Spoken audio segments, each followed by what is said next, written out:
കരിയിലക്കുളങ്ങരയിലെ Alleppey cooperative spinning മിൽസിന് വിദേശ കയറ്റുമതിക്ക് വൻ order ലഭിച്ചു.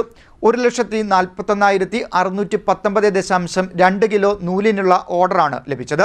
മ്യാൻമാറിലേക്കുള്ള ആദ്യ കണ്ടെയ്നർ കഴിഞ്ഞ ദിവസം കയറ്റി അയച്ചു. കരിയിലക്കുളങ്ങരയിലെ ആലപ്പി കോഓപ്പറേറ്റീവ് സ്പിന്നിംഗ് മില്ലിന് വിദേശ കയറ്റുമതിക്ക് വൻ ഓർഡർ ലഭിച്ചു.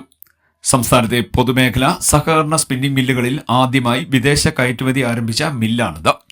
മ്യാൻമാറിലേക്കുള്ള ആദ്യ കണ്ടെയ്നർ കഴിഞ്ഞ ദിവസം കയറ്റി അയച്ചതായി മിൽ ഭാരവാഹികൾ പറഞ്ഞു. നിലവിൽ 1,41,619.2 കിലോ നൂലിനുള്ള ഓർഡറാണ് ലഭിച്ചിരിക്കുന്നതെന്നും പറഞ്ഞു. തുടർന്നും വിദേശ കയറ്റുമതി വർദ്ധിപ്പിക്കാൻ കഴിയുമെന്നാണ് പ്രതീക്ഷയെന്നും മില്ലധികൃതർ പറഞ്ഞു.